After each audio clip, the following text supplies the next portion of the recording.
The first time Whiskers disappeared, it didn't feel like a warning, it felt like a betrayal. She was the little flame of warmth in my cold, empty apartment, the soft purr that made every sleepless night bearable. But that morning, when I opened the door, she was gone. Just gone.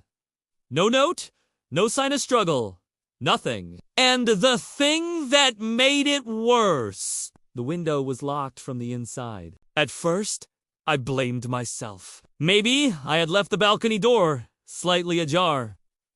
Maybe she had jumped out, but deep down, I knew the truth didn't feel so random.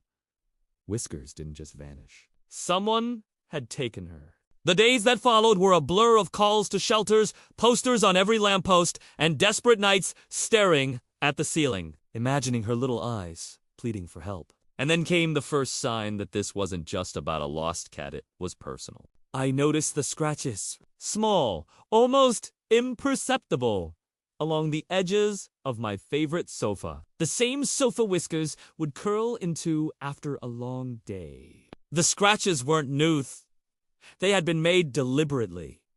Someone had been here. Someone had been watching, and now they had her. I started noticing other things too. The faint smell of catnip clinging to the corners of my apartment. A thread of fur that wasn't hers.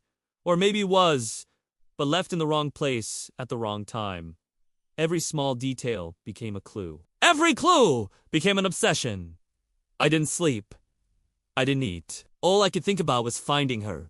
About understanding why anyone would hurt her. And then the first encounter happened. I was walking home from the market when I saw her Whiskers sitting outside a stranger's apartment. Her fur was matted, her eyes wide with fear, and she froze when she saw me. My heart nearly stopped. I ran to her, but before I could reach her, the door slammed shut, and the man inside looked at me with a smile that didn't reach his eyes. That smile haunted me. Every time I closed my eyes, I saw it. Every time I imagined Whiskers, I saw her terrified little body pressed against that door. I had to get her back. I didn't know how, but I knew one thing. Whoever had done this underestimated me. I started following him, tracking his movements, learning his habits. I became a ghost in the shadows, a silent observer in my own life. Nights became a blur of surveillance, mornings a frantic rush of preparation. Every detail mattered: the flicker of lights, the sound of his keys, the rhythm of his footsteps. I was building a map, a plan, a way to bring her home. The breakthrough came unexpectedly. One rainy evening, I saw him leaving a building, carrying a box. I knew instantly it contained Whiskers. Her cries had a distinct pattern, a tiny, almost imperceptible meow that I could recognize anywhere. I followed him, careful not to be noticed, my heart hammering in my chest. Every step was calculated, every breath measured. He led me to a warehouse on the edge of town, the kind of place no one would notice. Abandoned, silent, except for the occasional drip of water echoing through the emptiness. I crouched behind a stack of crates, watching him. Whiskers was there, trapped inside a cage barely large enough to hold her, her eyes wide with terror. I felt rage boil inside me, a fire so intense it blurred everything else. How dare he? How dare he think he could take her from me? Every second that she was in that cage was a second too long. I had to act! I waited until night fell completely. Shadows became my allies. Every movement, every breath was synchronized with the rhythm of the dark. When he finally stepped out, leaving the warehouse unguarded, I slipped inside. My heart pounded in my ears as I approached the cage. Whiskers froze, but when she saw me, recognition sparked in her eyes. The cage door clicked open, and she shot out like a bullet, wrapping herself around my shoulders as if to say, "I knew you'd come." My hands trembled as I held her, the fear of losing her again threatening to overwhelm me. But relief washed over me in equal measure. She was back.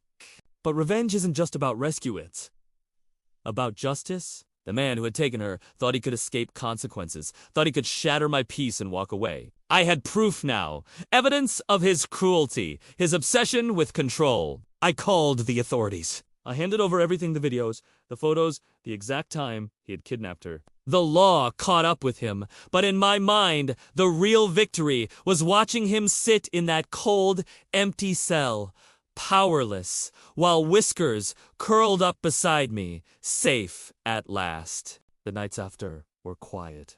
Whiskers slept on my chest, purring softly, and I realized that the ordeal had changed us both. She trusted me more than ever, and I had discovered a strength I didn't know existed, a relentless determination to protect what I love, no matter the cost. I learned that betrayal could come in the smallest forms, and revenge could be the purest expression of love. Whiskers taught me that loyalty isn't just given, it's earned, defended, and sometimes fought for in the shadows. And as I watched her chase the first morning sun across the living room, I knew that no one, no matter how clever or cruel, would ever come between us again, because some bonds are unbreakable. Some love is worth every sleepless night, every ounce of fear, every drop of rage. And some cats? They aren't just pets, they are guardians, companions, and the reason you fight when the world turns against you.